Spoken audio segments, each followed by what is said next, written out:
The neighborhood of Maplewood Estates had always been known for its clean sidewalks, manicured lawns, and rows of near-identical homes, each painted in muted tones approved by the HOA board.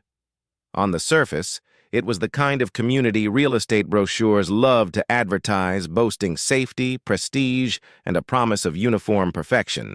But underneath the carefully maintained image, tensions simmered. Those tensions had one name whispered across driveways and patios: Karen. Karen wasn't just any resident, she was the self-proclaimed enforcer of the HOA.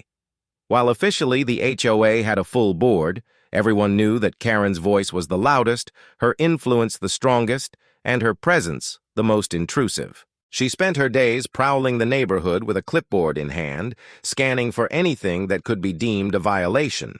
A mailbox, painted slightly off color, a trash can left visible for 5 minutes too long, a car parked at the wrong angle. Nothing escaped her watchful eyes. Her latest target was a neighbor named Daniel. He wasn't the type to cause trouble. He kept to himself, paid his dues, and worked long hours to support his family. His pride, however, was his backyard garden. What started as a few potted plants had grown into something much larger: rows of vibrant vegetables, colorful flowers lining the fence, and a small greenhouse he built by hand. For Daniel, the garden was both therapy and joy, a place where he could escape from the pressures of daily life. For Karen, though, it was an eyesore. The garden wasn't visible from the street, hidden behind a tall privacy fence, but that didn't stop Karen. One afternoon, while walking her small yappy dog, she lingered near Daniel's yard, peeking through gaps in the fence. What she saw ignited her fury.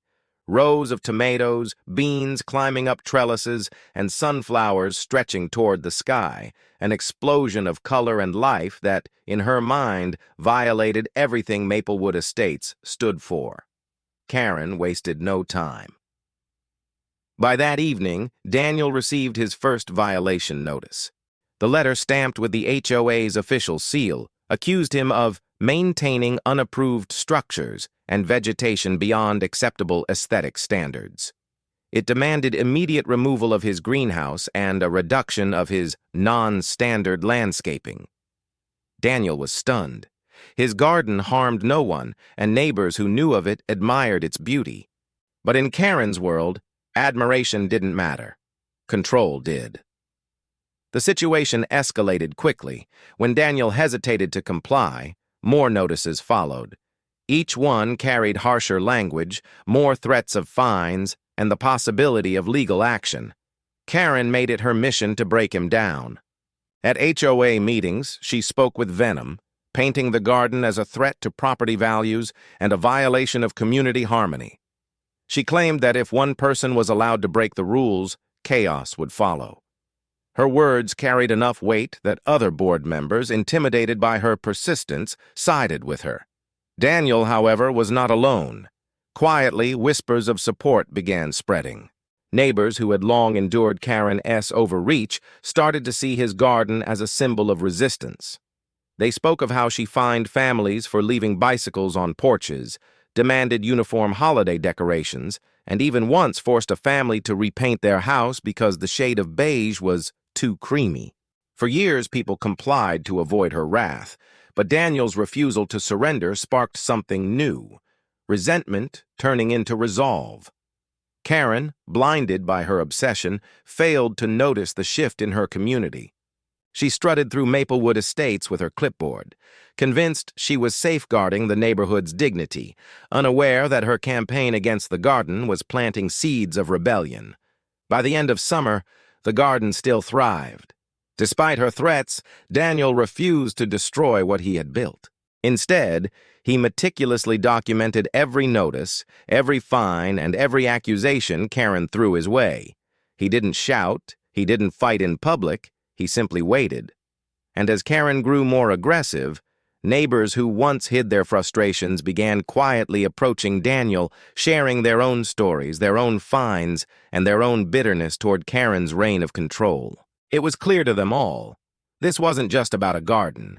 It was about Karen's entitlement, her relentless pursuit of power, and the way she weaponized the HOA against the very people it was supposed to serve. And soon, very soon, someone was going to strike back. The garden dispute was no longer a private battle between Karen and Daniel. It was the spark that would ignite a neighborhood war, one that Karen never saw coming. And as the first signs of cracks in her authority began to show, the stage was set for the kind of revenge story Maplewood Estates would never forget. EA's autumn crept into Maplewood Estates. The air cooled, but tensions in the neighborhood only heated further. Karen's campaign against Daniel's garden had grown into an obsession. Nearly every week she delivered another violation notice, each one more aggressive than the last. The stack of warnings he received could fill a binder, and fines began piling up to thousands of dollars. But while Karen believed she was tightening her grip, in reality, her actions were loosening the foundation of her authority. Residents who had once rolled their eyes and quietly complied with her rules were now emboldened by Daniel's calm defiance. For the first time, neighbors were meeting in hushed conversations not about petty HOA updates, but about Karen herself. In the cul-de-sac, whispers spread of her hypocrisy. People remembered how she demanded uniform lawns while her own backyard remained hidden, overgrown with weeds she claimed were native plants. Others recalled how she insisted on strict garbage can rules, yet her overflowing bins sat out for days. Slowly, the mask of perfection she wore began to crumble under scrutiny. Karen, however, remained oblivious. She believed she was untouchable, that her control of the HOA board made her invincible. When fines didn't break Daniel, she began escalating her harassment. She filed complaints to the city, hoping inspectors would force him into compliance. She took photos through the gaps in his fence, attaching them to official notices, each image proof of how far she was willing to go to destroy him. But Daniel was no longer standing alone. Neighbors had started visiting his garden not only to admire it, but to document Karen's overreach. A retired lawyer down the street offered advice, explaining which of Karen's fines had no legal standing. A young couple volunteered to help record Karen's late-night prowls with their security cameras. A quiet resistance was forming, bound together by years of frustration and a newfound determination to push back. The more Karen pushed, the more unified the community became. Yet she refused to see it. At the next HOA meeting, she arrived in her usual fashion, clipboard in hand, lips pursed, voice sharp. She presented her case against Daniel as if she were a prosecutor delivering a closing argument. She claimed the garden was unsanitary, that it harbored pests, that it violated bylaws meant to preserve community aesthetics. She demanded the board issue an order to forcibly remove the greenhouse. But something unexpected happened that night. Instead of nodding along, board members shifted uncomfortably in their seats. They had heard the grumblings, the discontent, the rising tide of voices questioning Karen's authority. And as she railed against the garden, they began to wonder whether siding with her was worth the growing backlash. Daniel sat quietly, not defending himself, simply observing. He knew what Karen didn't. The tide had already turned. His neighbors had begun preparing a plan, one that would take Karen's obsession with control and use it against her. The first step came when the community organized without her knowledge. In driveways and backyards, neighbors gathered to discuss not only Karen's war on the garden, but her entire history of petty tyranny.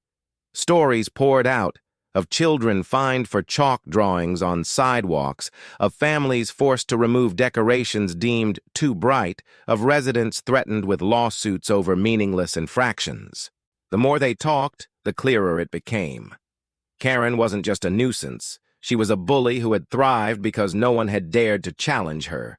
For the first time, Maplewood Estates had a common cause, and Daniel's garden became the symbol of their rebellion. Karen, still blinded by her sense of authority, doubled down. She ordered professional landscapers to inspect the garden, hoping they would declare it in violation of HOA codes. She even began spreading rumors that Daniel's greenhouse was a hazard, hinting it might catch fire and endanger the neighborhood. Each new tactic only fueled the community's frustration, convincing even the most passive residents that something had to change. By the end of autumn, the lines were clearly drawn. Karen, armed with her clipboard and her ego, stood alone, while the neighborhood, united by shared resentment, quietly built a strategy that would turn the tables. They were no longer afraid. They were no longer silent. And soon, Karen's unchecked entitlement would become her undoing. The whispers of revenge had started, and behind closed doors, the plans were taking shape. Winter crept into Maplewood Estates, and while frost settled on the rooftops and trees shed their leaves, the tension in the neighborhood only grew sharper. Karen's crusade against Daniel's garden had reached a fever pitch. Though the cold season slowed the growth of his plants, the greenhouse remained active, glowing faintly at night like a beacon of quiet defiance. Each time Karen passed by, her fury bubbled hotter. To her, the structure was an insult, a direct challenge to her self-appointed authority. But while Karen obsessed over Daniel, the rest of the neighborhood quietly moved forward with their own plan. What she didn't realize was that every step she took against him only fueled the determination of those around her.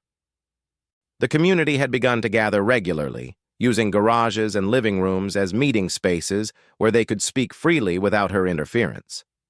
What started as simple venting sessions grew into something larger, an organized effort to hold her accountable. The idea of revenge was not born from cruelty, but from necessity. For too long, Karen had weaponized the HOA to suit her whims, bending the rules to punish those she disliked while excusing her own behavior. Residents felt suffocated by her endless fines and nitpicking, their lives constantly under her microscope. Enough was enough. The neighbors began pooling evidence, just as Daniel had quietly done for months. Photos of Karen's own backyard, cluttered with rusting garden tools and wild weeds, were collected. Videos of her sneaking onto other people's property with her phone in hand circulated among residents.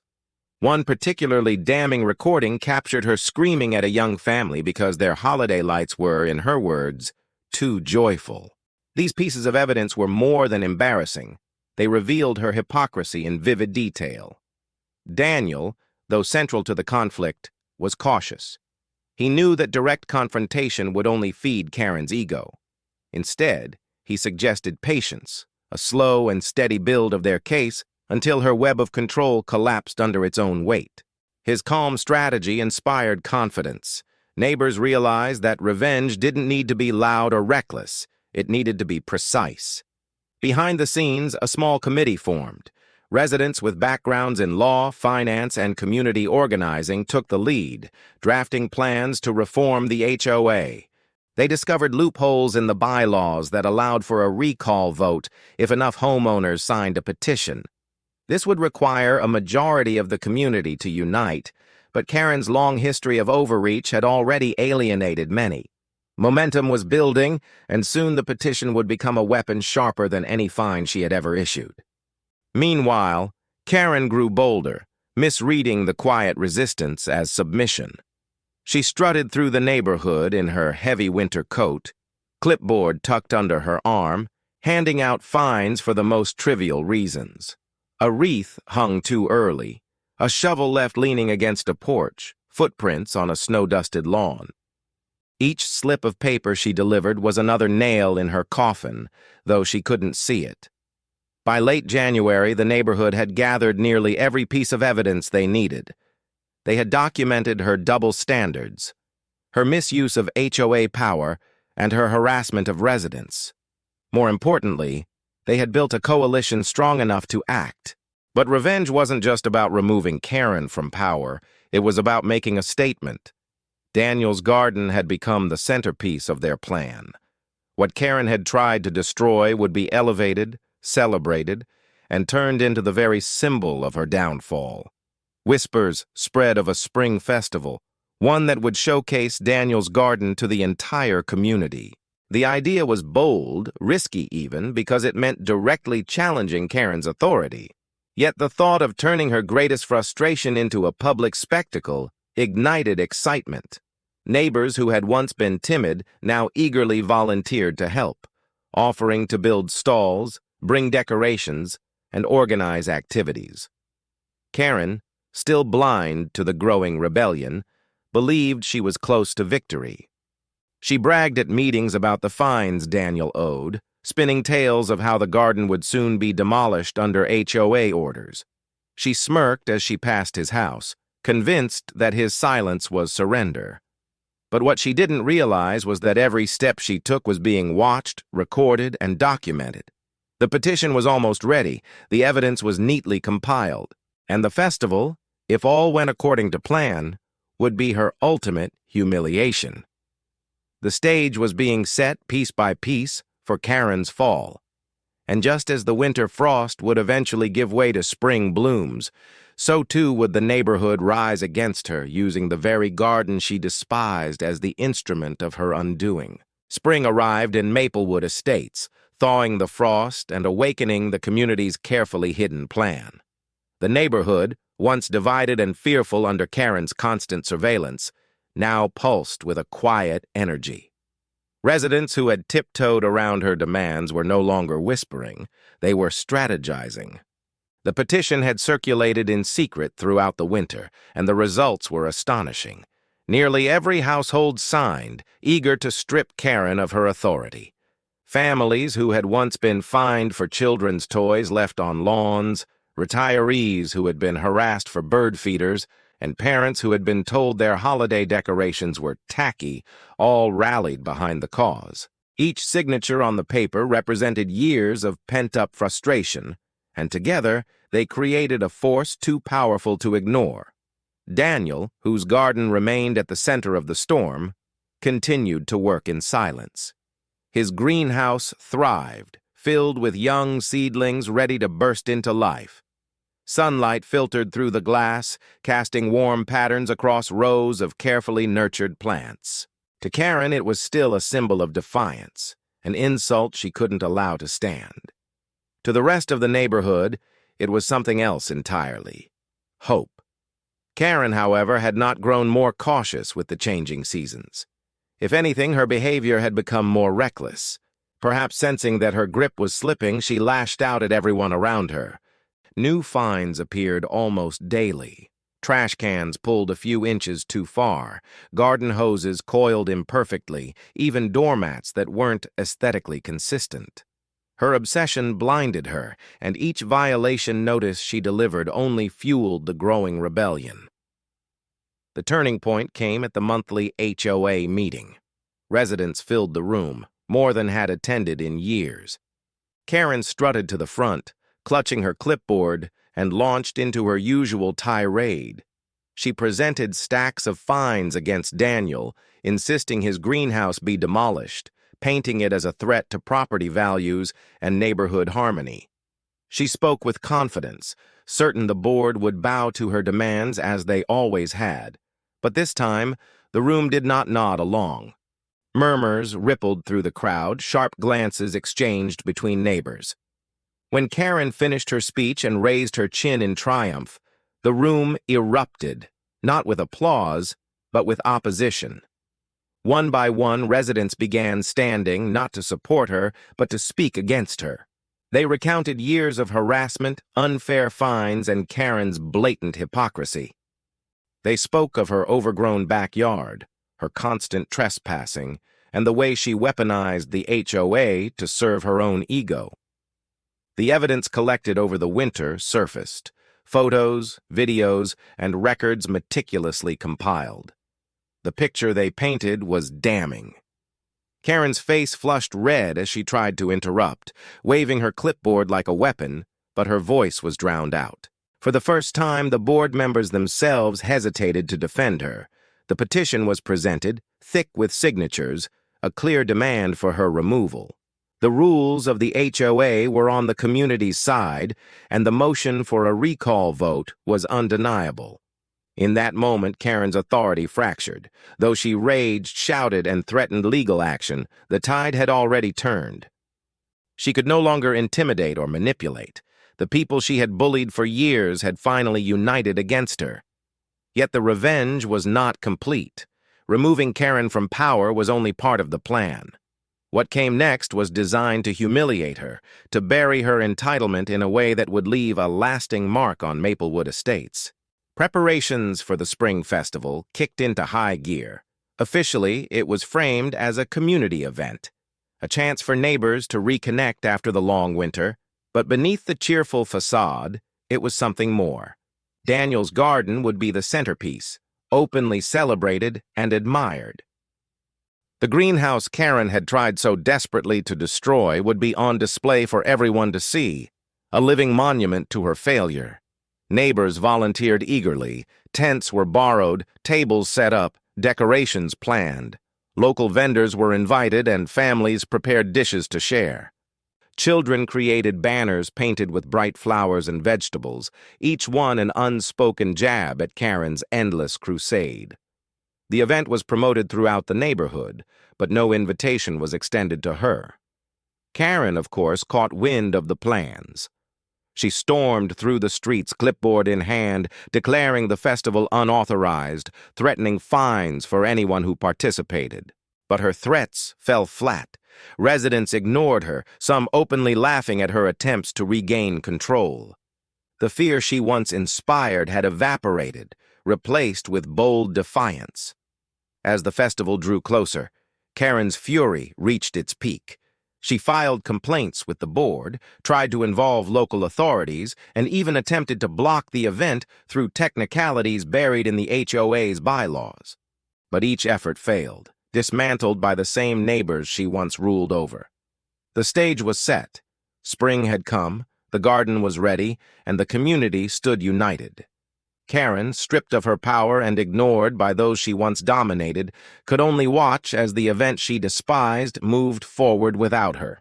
The seeds of revenge had been planted, and soon, in full bloom, they would bury her in a humiliation far deeper than any fine she had ever issued. The day of the spring festival dawned bright and clear, as though the weather itself had chosen sides in the battle that had consumed Maplewood Estates. Early in the morning, neighbors bustled about the cul-de-sac and sidewalks, carrying folding chairs, tables, and colorful decorations. Children ran between houses, excitedly hanging banners painted with flowers, vegetables, and cheerful slogans. The hum of activity filled the air, not with tension, but with a sense of liberation. For the first time in years, the community felt alive. At the center of it all was Daniel's garden. The greenhouse doors stood open, revealing rows of thriving plants, from early tomatoes to sprouting beans, from vibrant herbs to delicate flowers. The sight was breathtaking. It wasn't just a garden anymore. It was a symbol of defiance, resilience, and community spirit. Neighbors set up tents and tables around it, displaying homemade goods, baked treats, and crafts. What Karen had tried so hard to bury was now being celebrated as the crown jewel of Maplewood Estates. The turnout was overwhelming. Families who had kept to themselves for years poured out of their houses, eager to join the event. Music floated through the air, mingling with laughter and the chatter of people reconnecting. Children darted about, munching on cookies and chasing balloons. The entire neighborhood, once subdued under Karen's constant scrutiny, now radiated joy. Karen, of course, was nowhere near the festival grounds at first, but her absence was not out of choice. She had spent the morning pacing inside her house, fuming as she watched the preparations unfold from her window. She had called the board members one last time, demanding they shut it down, but none responded. She had even dialed the police, claiming the festival was an unauthorized use of property, but when officers arrived and saw it was nothing more than a neighborhood gathering, they politely declined to intervene. Each failed attempt only deepened her humiliation. By mid-afternoon, Karen could no longer contain herself. She emerged, clipboard in hand, striding across the street with her jaw clenched and her eyes blazing. Conversations hushed as she approached, though not out of fear. This time, it was anticipation. Everyone knew a confrontation was coming. Karen launched into her familiar tirade, declaring the festival a violation of HOA rules, threatening fines, and demanding it end immediately. But instead of scattering, the neighbors turned toward her, their expressions calm but firm. One resident stepped forward and reminded her that she no longer had the authority to issue fines, her position effectively revoked by the petition. Another pointed toward Daniel's greenhouse, noting that the bylaws had been reviewed and nothing he had built was in violation. Evidence was on their side, and Karen's threats carried no weight. Her face turned crimson as laughter spread quietly through the crowd. For years, she had thrived on intimidation, but now her words bounced off like raindrops on glass. The clipboard she wielded like a weapon was suddenly useless, a relic of her lost power. And then came the moment that sealed her fate. The community presented a surprise, a plaque mounted on a wooden stand, placed proudly in front of Daniel's greenhouse. It read, "Maplewood Community Garden, a celebration of growth and unity." The garden, once Karen's target, had been officially transformed into a shared neighborhood landmark. It was no longer just Daniel's. It belonged to everyone. The crowd erupted in cheers, applauding the dedication. Karen stood frozen, her authority buried beneath the weight of her own failed crusade. The very garden she had tried to destroy was now immortalized as the centerpiece of the community. Her greatest enemy turned into her most public defeat. Neighbors began telling stories aloud, recounting years of her harassment, laughing at her hypocrisy, and praising the strength it had taken to finally stand up to her. Each word was a shovel of dirt burying Karen deeper in the humiliation of her own making. She tried to shout over them, but her voice cracked, drowned out by cheers and applause. Unable to endure it any longer, Karen stormed away, retreating to her house. From her window, she watched the festival continue late into the evening. The music played louder, the laughter carried farther, and the garden glowed with strings of lights as the sun went down. The celebration she had tried to destroy thrived without her, and she could only sit in silence, a spectator to the joy she could never control. The festival ended not as a one-day event, but as the start of a new tradition. Plans were made to expand the community garden, with families eager to contribute plants and decorations. Daniel was asked to lead the project, and neighbors who had once lived in isolation now felt bound together by a renewed sense of unity. Karen's downfall was complete. She was no longer the enforcer, no longer feared, no longer obeyed. Her clipboard gathered dust, her threats ignored, her power dissolved. She was trapped in her own home, surrounded not by loyal followers, but by neighbors who had buried her legacy in laughter, celebration, and growth. What she had once controlled with fear had been reclaimed with joy, and it was all rooted in the very garden she had tried so desperately to erase weeks past after the spring festival, and the atmosphere in Maplewood Estates remained transformed. Where silence and suspicion had once lingered, laughter and cooperation filled the air. Neighbors who had barely exchanged waves for years now gathered in the evenings to water plants, swap seeds, and share meals. The community garden flourished, its greenhouse glowing at night like a beacon of resilience. Daniel, who had started it all with a few stubborn rows of vegetables, became the quiet leader of this renewal. He never sought recognition, but his persistence had inspired something larger than himself.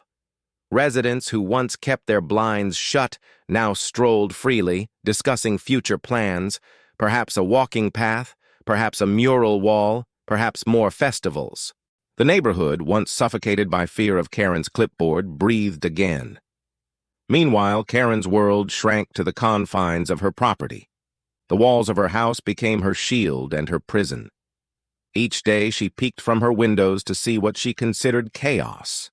Children running, neighbors chatting, the garden expanding with new additions. Where once she would have marched outside, barking threats, now she sat frozen, powerless. The petition that had stripped her authority was more than symbolic. Without the support of the board, Karen's power to issue fines or enforce rules was gone. Her emails went unanswered, her calls ignored, and her reputation was now that of a nuisance rather than a leader. She tried filing official complaints with the county, but they were dismissed, the bylaws offering no grounds for her vendettas. Her influence evaporated in plain sight. The neighbors noticed her silence. At first, some expected her to lash out again, perhaps in an even more dramatic display. But as the weeks rolled into months, her absence became permanent. People still saw her, of course, watering her front lawn in silence, driving her car quickly past groups of chatting neighbors, glancing nervously at the gatherings she could no longer control. But her voice, once so loud and unrelenting, had been buried beneath the garden she tried to destroy. In a twist of irony, her own backyard became a symbol of her downfall. Overgrown weeds crept along her once perfect hedges, a stark contrast to the vibrant garden across the street. Where she had once mocked Daniel's passion, now her yard stood neglected, the order she had prided herself on collapsing without her energy to maintain it. Neighbors whispered about how her obsession with control had left her with nothing but isolation. The garden, however, grew stronger. A new section was dedicated to flowers, their colors spilling over fences and walkways. Another section became a play area for children, complete with painted stepping stones. The plaque at the entrance gleamed in the sunlight, declaring the space a shared triumph of the community.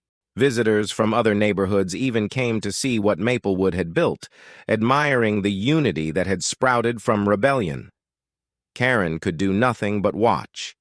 Every cheer, every laugh, every new bloom was a reminder that her reign was over. Her attempts at domination had not only failed, they had backfired spectacularly, ensuring that her legacy would forever be tied to the very thing she despised. As the first anniversary of the Spring Festival approached, preparations began for an even bigger event. This time, the celebration wasn't just about gardening, it was about reclaiming their neighborhood from fear. Residents planned a parade, food stalls, music, and speeches about the importance of standing together. Karen was not invited, nor did anyone expect her to attend.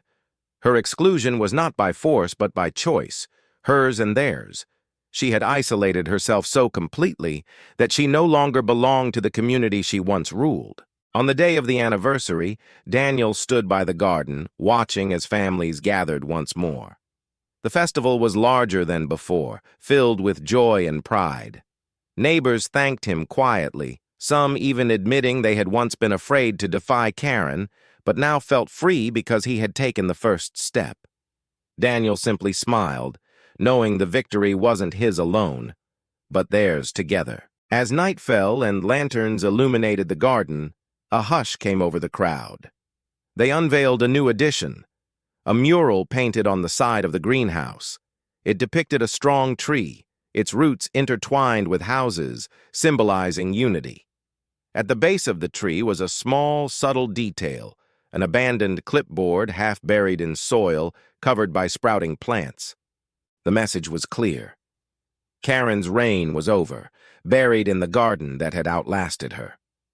From her darkened window across the street, Karen saw the mural revealed. For a long moment she stood there, clutching the curtains, her face hidden in shadow. Then, slowly, she let the fabric fall and stepped back, swallowed by silence. The neighborhood moved on without her, stronger and freer than ever before. The garden thrived, the festivals grew, and Maplewood Estates became known not for its tyrannical HOA president, but for the community that had risen above her. And so, Karen remained, a figure trapped in her own bitterness, her power buried forever in the backyard she could never control.